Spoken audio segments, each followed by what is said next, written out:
안녕하세요. 꼭지원기둥 제시 방법을 한번 보여드리려고 했는데 사실은 이걸 꼭지원기둥 판매를 할 때 같이 하려고 했는데 너무 정신이 없어서 못했었어요.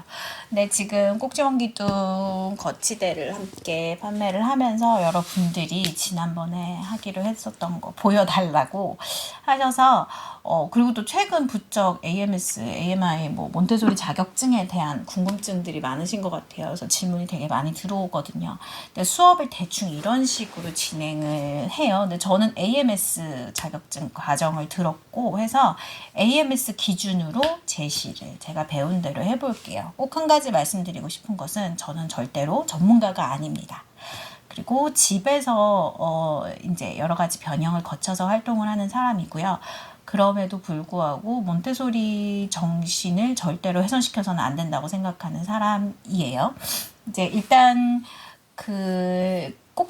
몬테소리 교구를 어느 정도, 몬테소리 교육에 대해서 조금 얕게 아는 분들은 교구 제시가 굉장히 중요하다는 사실은 알고 계셔요. 정확한 걸 거쳐서, 정확한 방법대로 제시를 해서 정제된 방법으로 아이에게 정제된 언어와 표정과 매너로 이걸 제시해야 된다는 건 알고 계시는데 주객이 전도돼서 아이 내면의 성장보다는 제시, 그리고 아이가 엄마나 선생님이 보여주는 그대로 따라하는 것이 중요하다는데 너무 사로잡혀서 교육 자체를 망가뜨려 버리는 분들이 되게 많은데 절대로 그러시면 안 된다고 꼭 말씀드리고 싶어요.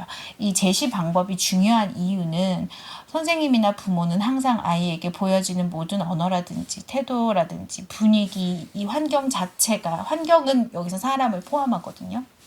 심지어는 동료, 아이들, 친구들까지 포함이 돼요. 이 모든 것들이 아이에게는 교재이기 때문에 신중하게 접근하여야 된다라는 이 자세, 철학을 의미하는 것이지 이거를 제시를 그대로 해야 되니까 아이에게 가만히 있어봐. 엄마가 이렇게 하라고 했지. 아빠가 이렇게 하라고 했지. 너 그럴 거면 하지 마. 이런 태도가 절대 아니에요. 그건 오히려 역효과만 불러일으키고 아이의 자존감을 훼손시키는 방법이니까 절대로 하지 마시고 차라리 그렇게 아이에게 이 교구를 가지고 아이에게 그런 말을 하게 된다면 이 교구는 쓰지 않는 것이 훨씬 더 좋아요. 서론이 길었는데 꼭지원기둥은 19가 있고 이건 토들러용 5구예요. 저희 집은 이거를 아이들이 손에 더 잘 잡혀서 그런지 이걸 더 잘 쓰거든요. 그래서 요거를 비치를 하는데 요 5구를 가지고 한번 소개를 해 드릴게요. 아이들이 크면서 처음에는 5구 꼭지 원기둥만 해도 시각 변별력에 한계가 와요. 그런데 아이들이 좀 크게 나면 19가 되면 이제 좀 더 차이가 더 촘촘하게 나는 거죠. 그러면 19 꼭지 원기둥을 할 수 있게 돼요. 처음에 몬테소리 수업을 들어가면 교수님들이 이 교구의 목적이라든지 선행 능력을 설명을 해요. 몬테소리 교구에서는요, 대강의 연령대가 보통 1년에서 2년 혹은 길게는 3년 정도를 잡아요. 예를 들어서 만 3세에서 6세 사이. 혹은 이 교구 같은 경우는 2.5세에서 3.5세 정도라고만 되어 있어요.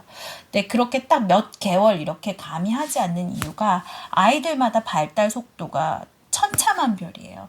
아이가 선천적으로 혹은 후천적으로 문제가 있어서 이 능력을 발달시키기에 무리가 있지 않는 이상은 그 모든 느린 아이들, 빠른 아이들 모두가 정상 발달에 속하거든요. 이게 인지 능력 발달 수준 이런 것과 전혀 상관이 없으니까 그런 데 너무 집착하시지 않으셨으면 좋겠어요. 특히 이제 토들러를 키우시는 양육자분들은. 네, 이 꼭지원기둥 계단을 사시면 어떻게 비치하시냐면 맨 위에 게 1번 꼭지원기둥이에요. 그 다음이 2번 꼭지원기둥, 3번, 4번 이렇게 돼요. 이 꼭지원기둥마다 성질이 다 다르거든요. 차근차근 소개를 해드릴게요. 자, 그러면 제가 지금 그리고 한 가지 또 명심하셔야 될 게 지금 카메라가 저의 오른쪽에 있잖아요. 카메라가 저의 오른쪽에 있다는 말은 이제 아이가 여기 앉아 있다고 하는 건데 선생님이 오른손잡이면 아이는 왼쪽에 앉아 있어야 돼요. 왜냐하면 선생님의 손에 아이의 시야가 방해되거든요. 선생님 손이 방해를 해요. 그래서 저는 오늘 카메라가 이 자리에 있기 때문에 왼손잡이라고 가정하고 왼손으로 활동을 할 거예요. 근데 혹시 오른손잡이시면 아이를 반드시 왼쪽에 앉으시고 왼손잡이시면 아이를 오른쪽에 앉혀주세요. 그리고 이 꼭지원기둥 활동을 하기에 아이들 연령대를 정해주지 않고 뭐를 가르쳐 주냐면 선행 어떤 능력이 될 때 이 활동을 제시하세요 라고 말을 해요. 아이들이 손으로 잡고 눈으로 보고 협응 능력, 이 손과 눈이 함께 일을 할 수 있는 그런 근육이 발달했을 때, 그 정도의 인지 능력이 될 때 이거를 제시하시는 게 가장 좋아요. 그렇다고 너무 꽁꽁 아껴두다가 늦게 하시지 마시고요. 자연스럽게 해주시면 돼요. 생활 환경 속에서. 자, 그러면 이게 1번 꼭지 원기둥이에요. 1번 꼭지 원기둥은 빼보면 이렇게, 제가 한번 일단은 제시를 한번 해볼게요. 자, 그 몬테소리 교육에서 가장 중요하게 생각하는 근육이 바로 이 세 손가락 근육이에요. 요 움직임이 정말 인간의 뇌발달에 중요한 역할을 한다고 많이 듣거든요. 자, 그러면 몬테소리 교육에서는 제시를 할 때 말을 많이 하지 않습니다. 제가 어린이의 그 제시 방법이요 보시면은요 굉장히 답답하실 정도로 천천히 해요. 왜냐하면 어린이의 삶의 속도에 인생 속도에 맞춰져 있기 때문에 아이들에게 제시할 때는 굉장히 천천히 모든 스텝을 쪼개서 해주셔야 아이들이 따라하고 생각하고 완성할 수 있어요. 네, 자, 보통은 선생님이나 엄마가 한 번 해주고 하는 게 아니라 자기들끼리 생활 환경 속에서 끊임없이 친구들이 하는 것도 보고 수정하는 것도 보고 서로 교류도 하면서 익히기 때문에 아이가 선생님한테 이걸 하다가 제가 하고 싶어요 해서 끼어들어서 아이에게 하게 해줘도 행동을 수정하거나 아니면 여러 가지를 조작해 볼 기회가 있는데 가정에서는 그게 안 되잖아요.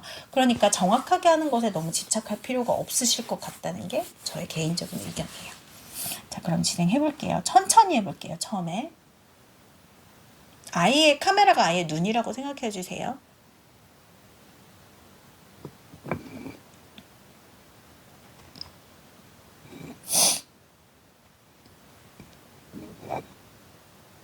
이거보다 더 천천히 하셔야 돼요. 자, 지금 제일 큰 거는 왼쪽에 두고 나머지를 무작위로 섞어놨잖아요. 이게 시각 변별력을 훈련하기 위해서거든요. 이게 별거 아닌 것 같죠? 아이들에게는 굉장히 재밌는 작업이에요.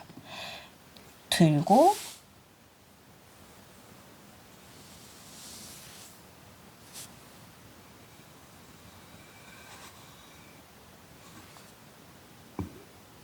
이것과 이것을 비교한 다음에 끄덕끄덕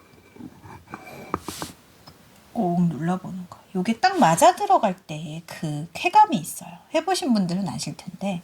자, 그러면 또 한번 눈으로 이렇게 살피는 거예요. 살피는 이 손가락, 저는 이제 눈이 안 나오니까 손가락으로 이렇게 해드리는 거예요.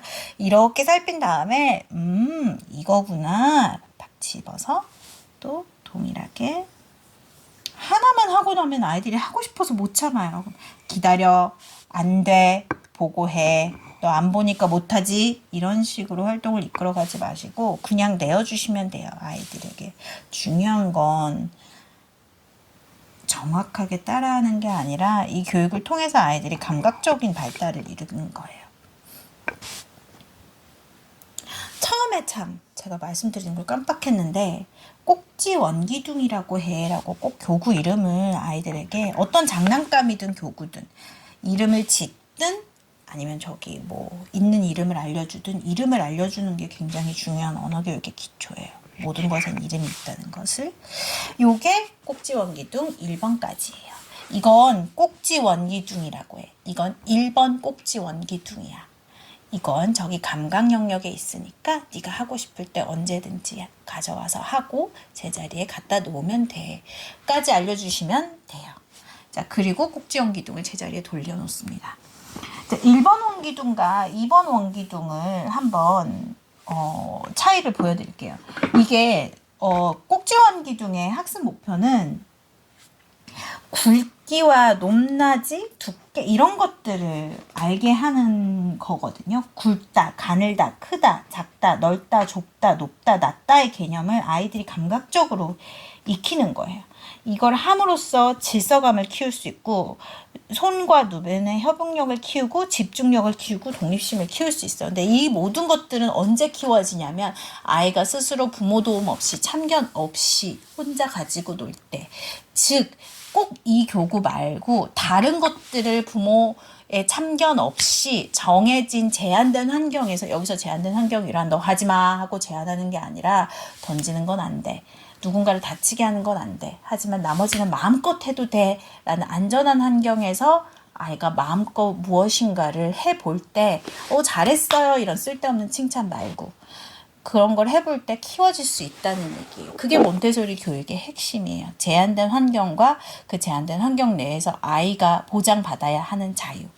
자, 그러면 볼게요. 요거 1번 꼭지 원기둥은 이렇게 줄어들죠. 이게 뭐가 줄어들죠? 높이는 다 같은데 직경이 줄어들죠. 이렇게 원의 크기가 작아져요. 두 번째 꼭지 원기둥은 볼게요.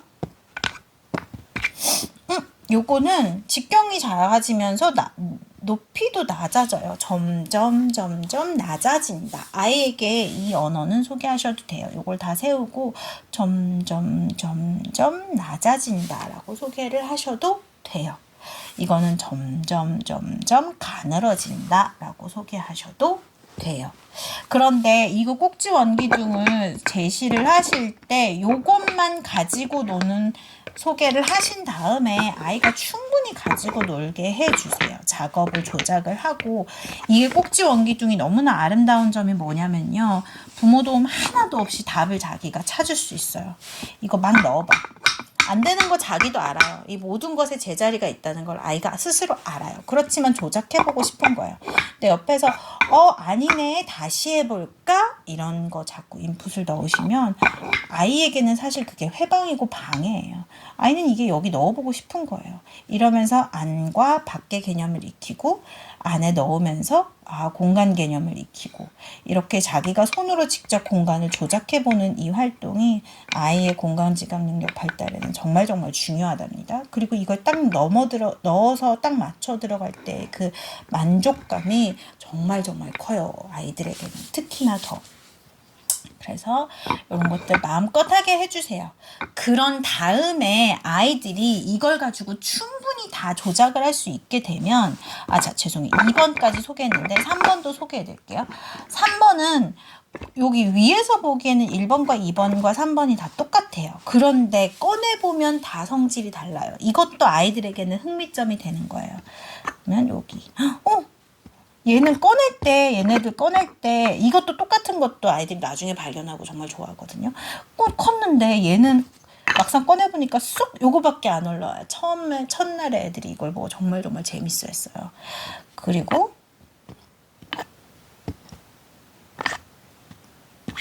요렇게 이거를 비교를 해보면요. 이거는 점점 낮아지는데 이거는 점점 높아져요. 그러면서 둘이 똑같은 공통점은 점점 가늘어진다는 거죠.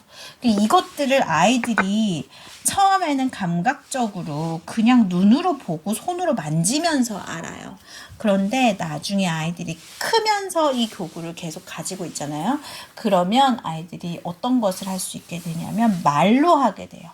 선생님 혹은 엄마 이거는 어떻게 이거랑 이거는 점점 얕아지는데요. 이거는 점점 깊어져요. 그런데 그거 알아요? 이거는 손가락이 요만큼밖에 안 들어간대. 이건 손가락이 이만큼 들어가요. 이거는 점점 이거랑 크기는 똑같은데요. 이게 달라요. 이런 것들을 말로 서술할 수 있게 돼요. 이게 정말 중요한 능력이에요. 자기를 표현하는 능력. 자기가 발견한 것을 말로 스스로 기쁘게 전달하는 능력이 정말 중요해요. 그러니까 이거는 제가 이제 썬블록스를 판매하면서 썬블록스에 대해서도 제가 썬블록스를 추천하는 이유이기도 해요. 어떤 것을 스스로 발견하고 말로 표현하며 토론할 수 있는 교구가 돼주는 것들이 좋아요.